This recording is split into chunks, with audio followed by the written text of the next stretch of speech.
जिन की एक खूबसूरत लड़की से मोहब्बत की कहानी। दोस्तों, ये जो मैं आपको कहानी सुनाने जा रही हूँ, यह सिर्फ एक कहानी नहीं है, बल्कि एक सच्चा वाकया है। यह जिन की सच्ची कहानी है। यह वाकया मेरी ही सहेली के साथ पेश आया था। उसी ने मुझे यह सब बताया था। चलो, मैं अब ये कहानी आपको सुनाने जा रही हूँ। यह कहानी है देहरादून की रहने वाली एक लड़की की, जिसका नाम सारा है। सारा एक मॉडर्न ख्यालात की लड़की है, जिसे पहले भूतों, चुड़ैलों, जिन आदि पर बिल्कुल भी विश्वास नहीं था। फिर उसके साथ एक ऐसा एक्सीडेंट हुआ, तब से उसे यकीन हुआ कि पैरानॉर्मल चीजें होती हैं इस दुनिया में, बस उन्हें हम इंसान देख नहीं पाते। सारा की लाइफ बहुत अच्छी चल रही थी। एक दिन उसकी फ्रेंड अलीशा ने उसे कहा कि बड़ी मस्जिद में रात के 12 बजे के बाद जिन और जिन्नात उस मस्जिद में नमाज पढ़ने के लिए आते हैं। वहाँ के लोगों का कहना था कि रात के 12 बजे के बाद मस्जिद में अजीब तरह की आवाजें आती है। सारा ने इन सब बातों को फेक कहा कि यह सब बातें सुनी सुनाई बातें होती हैं। तब अलीशा बोली, अगर तुम्हें मेरी बातों पर विश्वास नहीं होता तो खुद ही आज रात जाके देख लो। बस इतना ध्यान रखना कि हर बार की तरह मेकअप और खुले बाल मत रखना और परफ्यूम भी मत लगाना, जो कि एक प्रकार से बुलावा होता है जिन लोगों के लिए। सारा ने पूछा, क्यों, इससे क्या होगा? अलीशा ने कहा, सब जिन तुझ पर फिदा हो सकते हैं। लेकिन सारा ने इन सब बातों को बेकार और अफवाह समझा।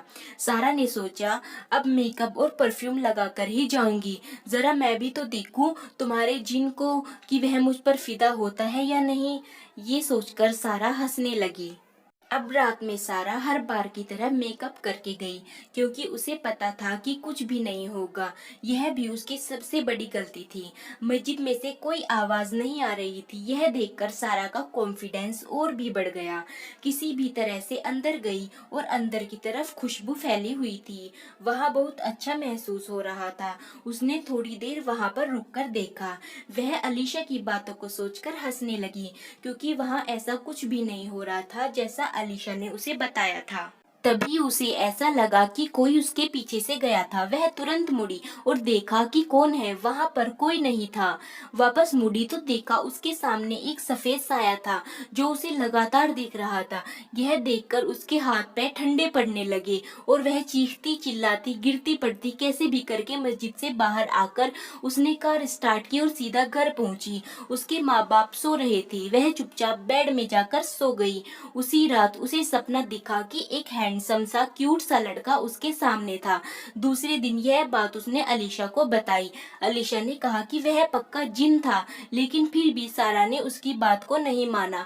फिर अचानक उसके सारे रुके हुए काम सही होने लगे। जब भी वह अकेली होती, तब तब उसे किसी के होने का एहसास होता। लगता जैसे कोई उसे देख रहा है। अब उसे डर लगने लगा। हर टाइम अपने पास किसी के होने का एहसास होने लगा। एक रात उसकी आंख खुल गई, क्योंकि उसे ऐसा लगा कि उसके पास कोई लेटा है।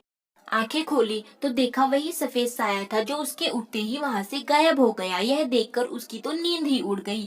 पूरी रात वह आंखें खोले डरती रही। फिर दूसरे दिन यह सारी बातें उसने अलीशा को बताई। अलीशा ने उसे बताया कि किसी पीर बाबा को दिखा, लेकिन सारा ने अब इन सब चीजों पर ज्यादा ध्यान नहीं दिया। अब धीरे धीरे सारा के सारे बिगड़े हुए काम बनते जा रहे थे, जिससे वह बहुत खुश भी थी। मगर जिन जब कुछ देता है तो दूसरे हाथ ले भी लेता है, उनका कोई भरोसा नहीं। ये सब बातें सोचकर वो बहुत ज्यादा डर गई। अलीशा एक पीर बाबा को जानती थी, तो सारा और अलीशा दोनों उनके पास गए। उनको सारी बातें बताई। उन्होंने कुछ मंत्र पढ़े और अंदर चले गए। कुछ देर बाद बाहर आए और खाने बैठे, और पीर बाबा ने अब सारा से कहा, मैंने अभी सलीम से बात की है। तुम्हारे लिए यह उसका प्यार सच्चा है। तुम्हें खोना नहीं चाहता, किसी भी हालत में तुम्हें हासिल करना चाहता है बेटी, और वह बहुत शक्तिशाली है। तुम उससे डरने की कोई जरूरत नहीं है। अगर उसने तुम्हें नुकसान पहुंचाना होता तो इतने समय से पहुंचा चुका होता। तुम्हारी हर प्रॉब्लम को सोल्व करता है, ताकि वह तुम्हारे पास रह सके। बेटी, वह खुदा का नेक बंदा है, जिन तुम्हें खोना नहीं चाहता। यह सब सुनकर वे दोनों बहुत हैरान हो गई और घर आ गई। फिर उसी रात उसके माँ पापा शादी में चले गए और वह घर में अकेली थी। वो यही सब बातें सोच रही थी कि क्या करूं क्या नहीं, कुछ समझ नहीं आ रहा। तभी वहां अचानक वो सपने वाला लड़का आया। उसे देखकर वो बहुत ही ज्यादा डर गई। तो उस लड़के ने कहा, मैं जिन शहजादा हूँ, मेरा नाम सलीम है। इतने दिन से मैं तुम्हारे साथ तुम्हारे घर रहकर तुम्हारी प्रॉब्लम्स को सोल्व कर रहा था। मैं तुम्हें कुछ नहीं करूँगा क्योंकि मेरा प्यार सच्चा है। अगर करना होता तो इतने दिनों में यह सब कर देता। तब सारा ने उससे पूछा, क्यों पड़ गए हो मेरे पीछे? तो उसने कहा, अरे अभी तो बताया कि तुमसे प्यार करता हूँ, तुमसे शादी करना चाहता हूँ, मैं तुम्हें बहुत खुश रखूंगा, मेरे वालिदैन भी तुम्हें पसंद करते हैं। सारा ने पूछा, तुम जिन हो और मैं इंसान, जिन और इंसान का कोई मेल नहीं, उनकी शादी नहीं हो सकती। जिन ने कहा, हाँ नहीं हो सकती, पर एक इफरीत प्रजाति के साथ ऐसा नहीं है। मैं एक इफरीत प्रजाति का हूँ, मैं तुमसे शादी कर सकता हूँ और तुम्हारे साथ भी रह सकता हूँ। सारा ने कहा, मुझ पर पैरानॉर्मल लाइफ नहीं चलेगी, मैं अपनी पहली वाली लाइफ में खुश थी। तो जिन ने कहा, अब कुछ नहीं हो सकता, तुम जिस रात मस्जिद में आई थी तभी से मैं पहली नजर में तुम्हें अपना दिल दे दिया। मैं तुम्हें सिर्फ चाहता हूँ। देखो मैं बाकी जैसा नहीं हूँ, जिन बुरे भी होते हैं पर मैं सभी जैसा नहीं हूँ, उनमें कुछ अच्छे जिन भी होते हैं। तो तुम्हें मुझसे डरने की कोई जरूरत नहीं। कल ही मेरे वालिदैन तुम्हारे माँ पापा से मिलने के लिए भेजूंगा, इस बात को तैयार करने के लिए, यानी शादी के लिए। और मुझे इस बात से कोई फर्क नहीं पड़ता, मैं तुम्हें सच्चे दिल से चाहता हूँ। तब सारा कुछ बोल नहीं पाई, बस हाँ में सर हिला दिया। अगले दिन जिन ने सच में अपने माँ बाप को घर पर भेज दिया। जब यह बात सारा के माँ बाप को पता चली तो सभी स्तब्ध हो गए। उन्हें शादी के लिए हाँ कहना पड़ा, और कर भी क्या सकते थे।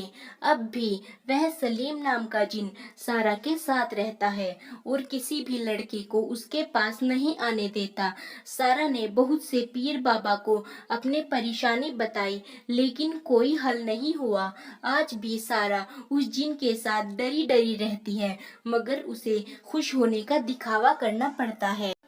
आशा करती हूँ कि कहानी आपको पसंद आई होगी। इस कहानी पर आपकी क्या राय है, हमें कमेंट करके ज़रूर बताएं। कहानी पसंद आई है तो लाइक और शेयर करना बिल्कुल भी ना भूलें। चैनल पर नए हैं तो चैनल को सब्सक्राइब ज़रूर करें। कहानी सुनने के लिए आपका बहुत बहुत धन्यवाद।